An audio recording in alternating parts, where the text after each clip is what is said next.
अस्सलामुअलैकुम वरहमतुल्लाहि वबरकातुहू। आज माशाल्लाह से मैं और मेरे साथी, मेरे भाई, दोस्त वगैरह हम सारे साथी मिलके ना हमारे यहाँ दरियाए सतलुज, पीछे ही आप उसकी बिफरती मौजें देख रहे होंगे।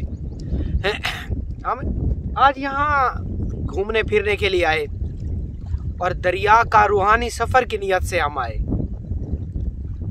तो मैंने सोचा कि क्यों ना, हमारी टीम के मेंबर हैं अहमद साहब, तो वो ये जो चैनल हमने बनाया था ये भी उन्हीं के कहने पर ही बनाया था।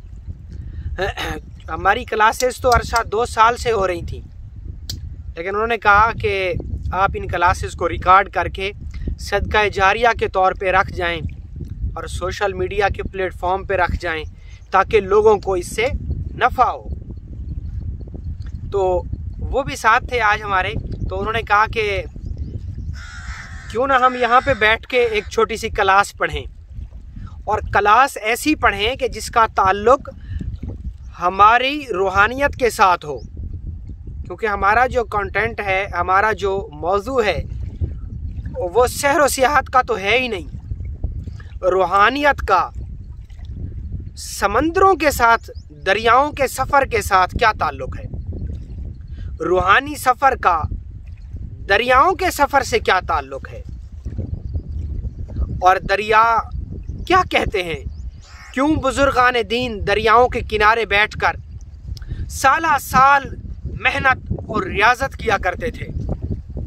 आखिर क्या वजह है ऐसी दरिया के अंदर कि बड़े बड़े हमारे अकाबरीन, हमारे असलाफ, हमारे बुजुर्गान दीन ने हज़ारों नहीं लाखों की तादाद में तावीज़ात को बनाया और फिर उनको आटे की गोलियों में बंद करके दरियाओं में बहाया। उसकी क्या वजह है? रूहानियत में बहते पानियों की क्या अहमियत है? आज हम इसी को डिस्कस करने वाले हैं। देखें, जो पानी है या जो दरियाओं का पानी है, ये अल्लाह की निशानियों में से एक निशानी है कि इतना बड़ा वसी और अरीस पानी, और फिर उसको एक हाकिम पूरी उसकी भाग दौड़ को कंट्रोल किए हुए अपनी एक ख़ास गिरफ्त में और एक ख़ास डायरेक्शन में अल्लाह उसको चला रहा है। पानी का ये रुख और पानी का ये बहाव इस चीज़ को जाहिर करता है कि इसको कोई चलाने वाला है। और बाकी रहा सवाल पानी का या दरियाओं का रूहानियत से, राह सलूक से ताल्लुक़। पानी के अंदर हज़रत ख्वाजा खिज़र अलैहिस्सलाम रहमतुल्लाह ताला अलैह रहा करते हैं। बुजुर्गान दीन फरमाते हैं कि जब कोई शख्स आबी मखलूक को सदका करता है, दरियाओं में पाई जाने वाली मखलूक को सदका करता है, तो ये सदका उसका आबी जानवरों का सदका कहलाता है। और सदकात की दुनिया में पानी की मखलूक को, आबी मखलूक को जो सदका दिया जाता है वो उसकी बड़ी अहमियत है। और आज मैं आपको यहाँ पर एक सदका भी बताऊँगा कि हमें आबी मखलूक को कौन सा सदका देना चाहिए। देखें, अमलियात की दुनिया में 4 अनासिर हैं। अमलियात की दुनिया में 4 अनासिर हैं, और वो अनासिर जो हैं, उन अनासिर की तशरीह ये है कि कुछ आतशी अनासिर हैं, कुछ आबी अनासिर हैं, कुछ बादी अनासिर हैं, और कुछ खाकी अनासिर हैं।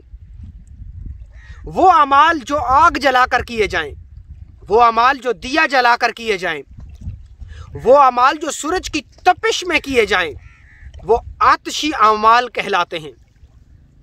जो ज़मीन के अंदर बैठकर, ज़ेरे ज़मीन बैठकर अमाल किए जाएं, वो खाकी अमाल कहलाते हैं।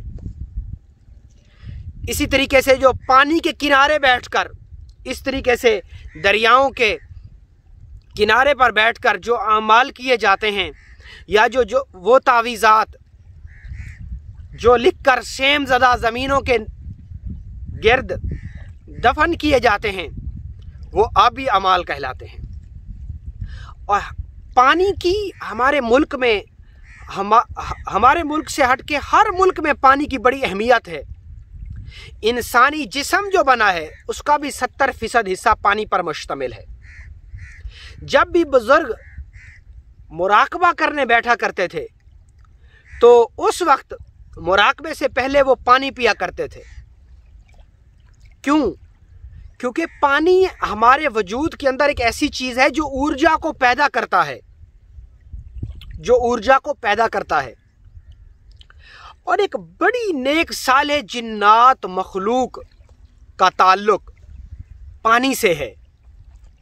यही वजह है कि बुजुर्गान दीन बड़ी बड़ी रियासतें करते हैं पानी के किनारे बैठ के। ये दूर दूर तक बड़ी वुसअत रखता पानी, और इसकी खामोश लहरें अपने अंदर एक पैगाम रखती हैं कि कोई है जो इन बिफरी मौजों को अपने कंट्रोल में करके इस एक निज़ाम को चला रहा है। और राह सलूक में बहते दरियाओं के ताल्लुक का, तो राह सलूक का एक बड़ा सफ़र पानी के किनारे बैठकर तय किया जाता है। बुजुर्गान दीन पानी के किनारे बैठकर जिक्र किया करते थे, और इसका एक बाकायदा इसकी एक मंजिल है जो कि सिर्फ पानी के किनारे, दरियाओं के किनारे बैठकर ही तय की जाती है। हम अपनी वज़ाइफ की दुनिया में, आमाल की दुनिया में, मैंने बड़े सफ़र किए हैं, तो हमारा अक्सर सफ़र दूसरे दरिया पे होता था, क्योंकि हमारे इलाके में दरियाए सतलुज बहता है, और दरियाए सतलुज अरसाए कदीम से खुश्क है, यहाँ पे पानी नहीं बहता। तो अब अल्लाह के करम से बारिशें हुई, और इतनी बारिशें हुई कि वहाँ से पानी का तनासुब बढ़ा, तो अब ये दरिया बहा है। तो यहाँ पर मैं वैसे अपने आबी अमाल को भी सर अंजाम देने आया था, तो मैंने सोचा क्यों ना अपने स्टूडेंट्स को राह सलूक में बहते पानी की अहमियत बताऊं। एक तो राह सलूक का एक बड़ा हिस्सा पानी के गिर्द बैठकर पूरा किया जाता है। बुजुर्गान दीन पानी के गिर्द बैठकर अमाल करते हैं।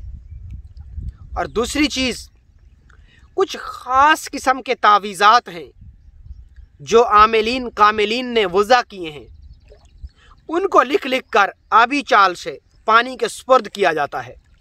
ये भी एक हिस्सा रूहानियत का हिस्सा है। और तीसरी एक बड़ी अहम चीज़ वो ये देखें, ज़कात वगैरह तो दी जाती है, कुरान की आयात जो हैं वो 4 हैं, 4 किस्म के उनके मिजाज हैं। कुरानी आयात के 4 किस्म के मिजाज हैं। आतशी मिजाज, आबी मिजाज, खाकी मिजाज। तो कुरान की वो आयात जिनका मिजाज आबी है, अगर उनकी तकरार बहते पानियों के करीब की जाए तो पानी के अंदर से एक रेज पैदा होती है, और वो रेज साहिब अमल के गिर्द, आमिल के अमल के गिर्द, और जुबान से निकलने वाली ध्वनि या ध्वनि की उस तरंगों से मिलके फिर जैसे एक रेनबो अपना एक रूहानी कनेक्शन बनाती है, ऐसे उस इंसान का उस वजीफे के असर से पानी के अंदर एक हलचल पैदा होती है, और पानी के अंदर छुपी मख्फी मखलूक वो मुतवज्जे होती है। इसके अलावा रूहानियत के अंदर आपने अक्सर देखा होगा, बल्कि मैंने अपनी पिछली क्लास जो पढ़ाई थी वो मैंने आपको इसी चीज़ के ऊपर पढ़ाई थी कि आप नक्शे 15 को लिखें और उसके 45 तावीज़ लिखें, और 45 तावीज़ लिखने के बाद उसकी गोलियां बनाएं, उसको फिर आटे में बंद करें और दरिया में बहा दें। क्यों बहाएं दरिया में? आखिर दरिया में ऐसा क्या है? अगर पानी में ही बहाना था तो हम उसको किसी ट्यूबवेल के पानी में, किसी नल के पानी में, किसी घर की मोटर के पानी में भी तो बहा सकते थे ना। हमने उसको दरिया में क्यों बहाया? उसके पीछे की लॉजिक क्या है? देखें, पानी बेरंग है, बेबू है और बेजायका है। इसका अपना कोई रंग नहीं है, इसकी अपनी कोई स्मेल नहीं है।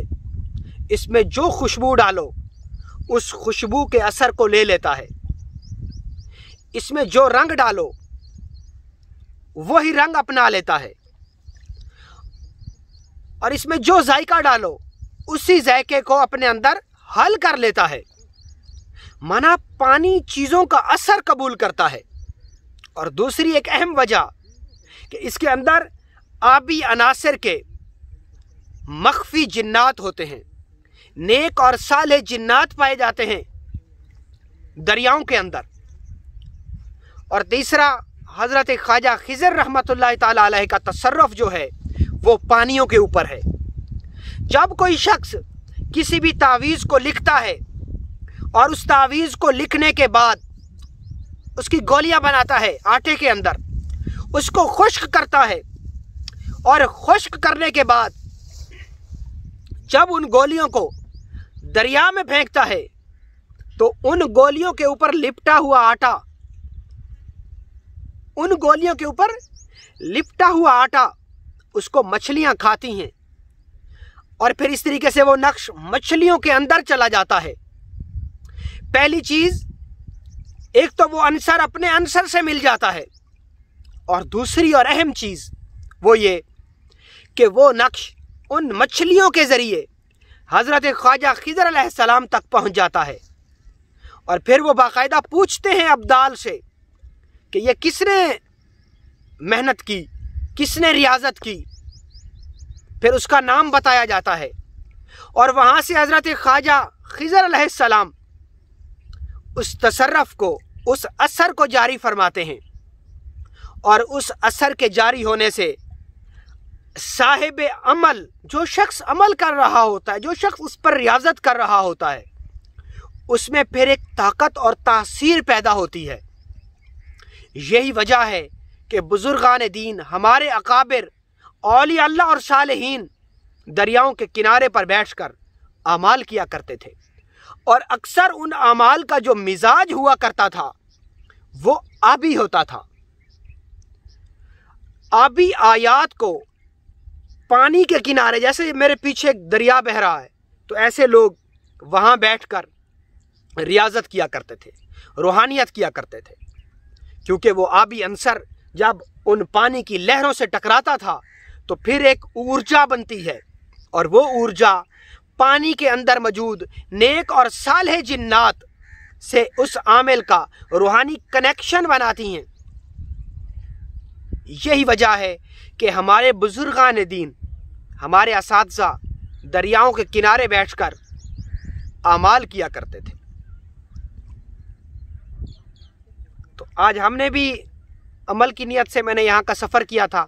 आज का हमारा दरियाई रूहानी सफ़र जो था वो मैंने मुकम्मल कर लिया। तो मैंने अब सोचा कि क्यों ना एक नशिस्त मैं आपको यहाँ पढ़ाऊँ, ताकि आपको दरिया की लॉजिक समझ आए कि क्यों बुजुर्गान दीन, औलिया अल्लाह और सालेहीन दरियाओं के किनारे पर बैठकर चिल्ला कशी किया करते थे, रियाजत किया करते थे, रूहानियत किया करते थे, और अपना वक्त दरियाओं के किनारे जो है ना गुजारा करते थे।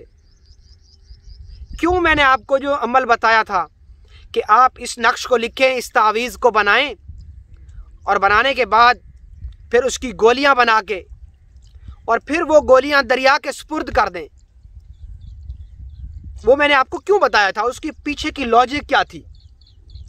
हमारे बड़े अकाबरीन ने फरमाया कि पानी के ऊपर हजरत ख्वाजा खिज़र अलैहिस्सलाम की हुकूमत होती है, और ख्वाजा खिज़र अलैहिस्सलाम जो कि औलिया अल्लाह और सालेहीन के नकीब हैं, जिनको अल्लाह रब्बुल इज़्ज़त ने औलिया में नकाबत का मकाम अता फरमाया है, उनसे रूहानी तौर पर फैज़ लेने के लिए, और जितने हजरत ख्वाजा खिज़र अलैहिस्सलाम के उनकी चौकी है, ख्वाजा खिज़र की चौकी के जो अमाल हैं, या ख्वाजा खिज़र अलैहिस्सलाम के हाज़री के जो अमाल हैं, जो आबी जिन्नात की हाज़री के जो अमाल हैं, वो तमाम के तमाम इसी तरीके से दरियाओं के किनारे पर बैठकर सर अंजाम दिए जाते हैं। तो आज के लिए इतना ही, बहुत शुक्रिया। अस्सलामु अलैकुम।